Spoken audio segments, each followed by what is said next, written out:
الشيطان الرجيم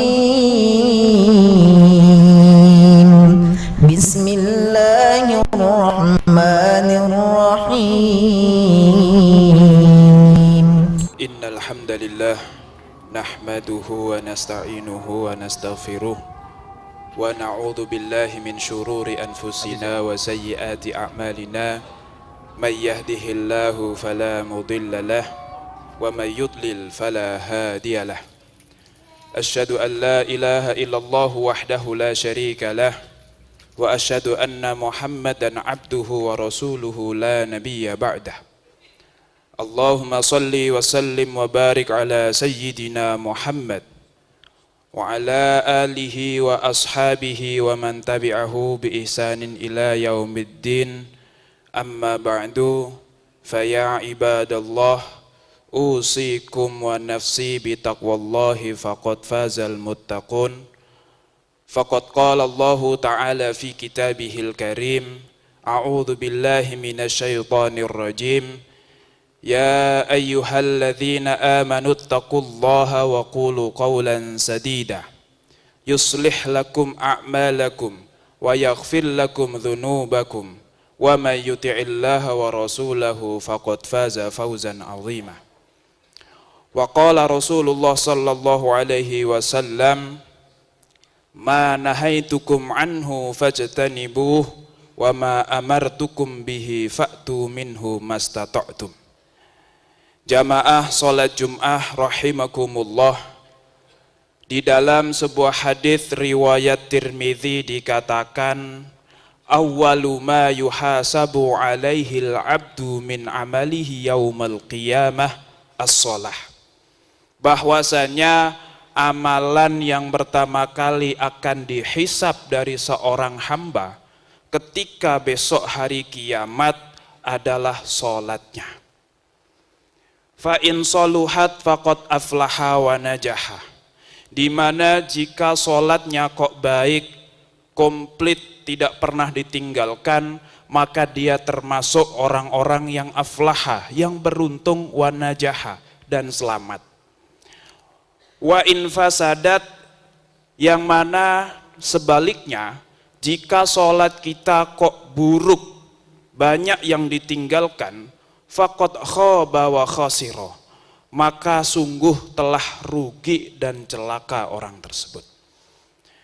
Jamaah rahimakumullah, dari hadis di atas menginformasikan kepada kita semuanya bahwasannya salat merupakan salah satu ibadah yang harus kita prioritaskan di dalam kehidupan dunia ini. Mungkin kita diperbolehkan untuk mengejar jabatan setinggi-tingginya, atau mungkin kita juga diperbolehkan untuk meraih gaji sebanyak-banyaknya, atau mungkin kita berkeinginan untuk menyekolahkan anak sampai tingkatan yang paling tinggi. Akan tetapi dari hadis di atas kita tersadarkan bahwasanya prioritas utama kehidupan kita di dunia ini bukan untuk mengejar itu semuanya.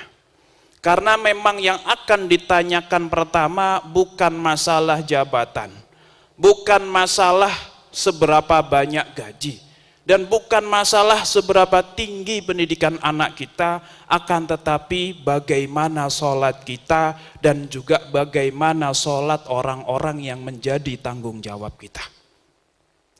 Terlebih lagi dilanjutkan dengan jika baik sholatnya maka dia akan beruntung dan selamat. Maka kita ketahui dari perkataan tersebut, keberuntungan kita atau seseorang yang dianggap beruntung bukanlah mereka yang memiliki gaji tinggi dan pangkat yang tinggi, akan tetapi orang yang baik sholatnya. Dan juga orang yang celaka adalah orang yang buruk sholatnya atau sering ditinggalkan. Dan juga kita tahu semuanya bahwasanya sholat merupakan patokan selamat atau tidaknya seorang hamba besok di hari akhir. Maka jika ada satu sholat yang kita tinggalkan, maka tidak ada amalan yang bisa menggantikan sholat tersebut kecuali dengan melaksanakan atau mengqadha sholat itu. Maka misalkan kita telah meninggalkan satu sholat, kemudian kita membangun banyak masjid, atau mungkin kita bersedekah kepada banyak fakir miskin, atau mungkin kita membangun dan mendirikan pondok-pondok pesantren, maka sesungguhnya amalan sebanyak apapun tidak akan pernah bisa menggantikan posisi satu sholat yang kita tinggalkan. Akan tetapi mungkin nanti ada sebagian orang yang mungkin tidak bisa membantu ketika mendirikan masjid, tidak bisa membantu banyak orang fakir miskin karena mungkin keadaan ekonominya. Akan tetapi jika sholatnya kok baik, sholatnya disiplin, sholatnya tidak pernah ditinggalkan, maka orang tersebut masuk ke dalam golongan orang yang najaha wa aflaha, orang yang beruntung dan selamat. Itulah pentingnya sholat bagi kehidupan kita, dan selayaknya kita sebagai seorang muslim memprioritaskan sholat sebagaimana Allah akan menanyakan sholat untuk pertama kalinya. Bukti lain bahwasanya sholat itu merupakan ibadah yang sangat penting adalah Allah mensyariatkan sholat kepada Nabi Muhammad dengan cara yang spesial. Tidak sama dengan cara Allah mensyariatkan ibadah-ibadah yang lain. Mungkin ibadah-ibadah yang lain disyariatkan oleh Allah Subhanahu wa taala kepada Rasulullah sallallahu alaihi wasallam melalui perantara malaikat Jibril, akan tetapi salat 5 waktu Allah perintahkan langsung kepada Rasulullah sallallahu alaihi wasallam, dan Rasulullah dipanggil untuk melakukan Isra Mi'raj.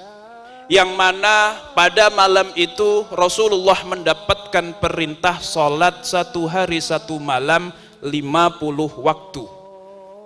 Kemudian Rasulullah sami'na wa ata'na, menerima perintah itu dan turun ke langit.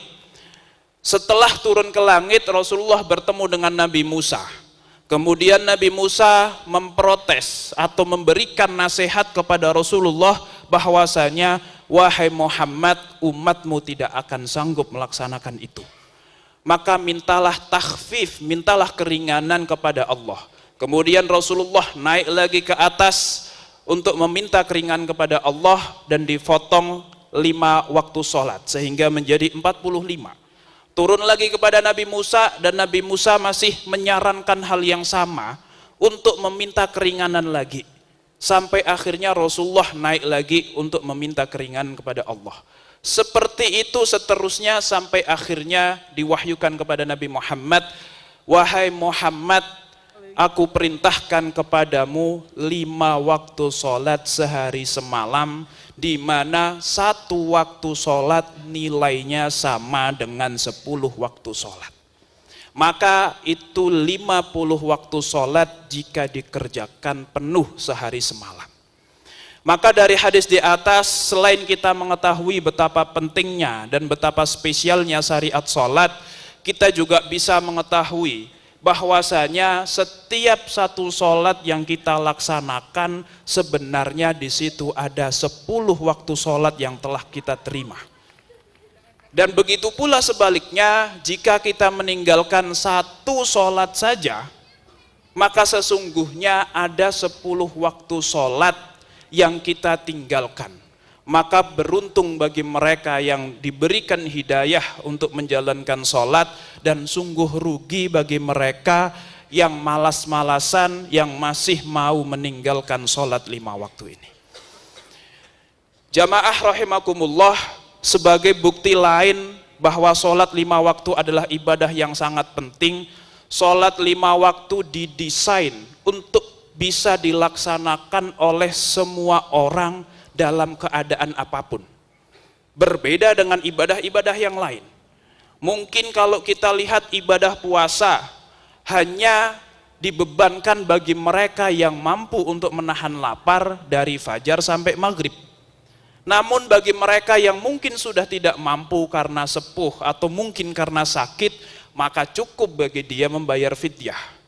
Atau mungkin untuk ibadah haji hanya dibebankan kewajibannya bagi mereka yang mampu untuk mengadakan perjalanan ke Baitullah. Akan tetapi bagi yang tidak mampu, maka kewajibannya pun digugurkan oleh Allah Subhanahu wa ta'ala. Berbeda dengan sholat yang mana Allah tidak menggugurkan dari satupun orang muslim yang mukallaf selama seseorang tersebut masih hidup. Jika memang orang tersebut sakit, maka diperbolehkan bagi dia untuk sholat semampunya. Yang mana kita tahu sholat itu salah satu rukunnya adalah berdiri. Akan tetapi bagi mereka yang sakit tidak bisa berdiri, silahkan laksanakan sholat dengan cara duduk. Bahkan bagi mereka yang sakit, yang parah sakitnya, bahkan duduk saja tidak bisa, maka silahkan laksanakan dengan cara tidur. Dengan mengisyaratkan dengan mulutnya dan juga tangannya. Bahkan bagi mereka yang mulutnya dan tangannya saja sudah tidak bisa bergerak sama sekali, akan tetapi hatinya masih sadar, maka Allah belum mengangkat kewajiban sholat bagi orang tersebut sampai ajal menjemputnya.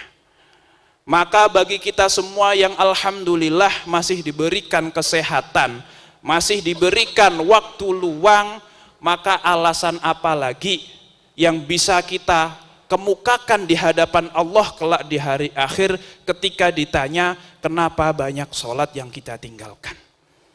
Bahkan sholat tidak perlu untuk menunggu, tidak perlu untuk menunggu sampai kita bersih dari dosa.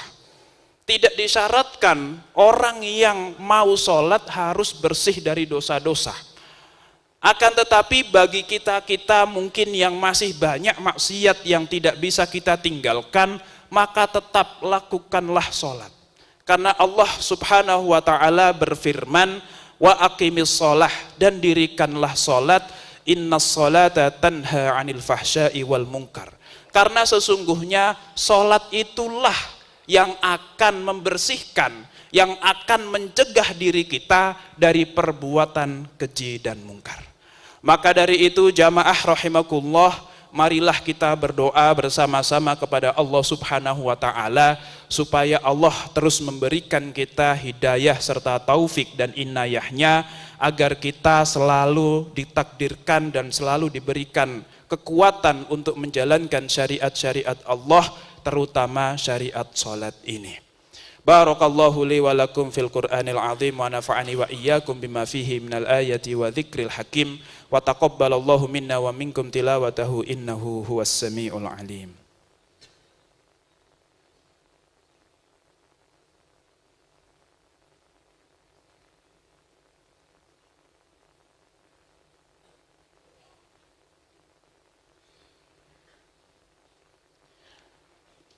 Alhamdulillahi hamdan katsiran kama amar wa asyhadu an la ilaha illallah wahdahu la syarika lah al-muta'ali 'anil musyarakati wal musyakalati li sairil bashar wa asyhadu anna Muhammadan 'abduhu wa rasuluhu an-nabiyyul mu'tabar.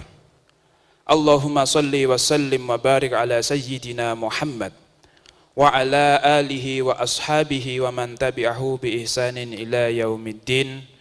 Faya ibadallah, usikum wa nafsi bitaqwallahi faqad fazal muttaqun. Faqad qala Allah ta'ala fi kitabihil karim, a'udzu billahi minasyaitonir rajim. Innallaha wa malaikatahu yusalluna 'alan nabi. Ya ayyuhalladzina amanu sallu 'alaihi wa sallimu taslima. Allahumma salli wa sallim wa barik ala sayyidina Muhammad wa ala ali sayyidina Muhammad kama sallaita wa barakta ala sayyidina Ibrahim wa ala ali sayyidina Ibrahim fil alamin innaka Hamidum Majid. Allahumma ighfir lil muslimina wal muslimat wal mu'minina wal mu'minat al ahya'i minhum wal amwat innaka sami'un qaribun mujibud da'wat wa ya qadiyal hajat wa ghafirudz dzunubi wal khati'at bi rahmatika ya arhamar rahimin. Rabbana ighfir lana wa li ikhwanina alladhina sabaquna bil iman wa la taj'al fi qulubina ghillan lil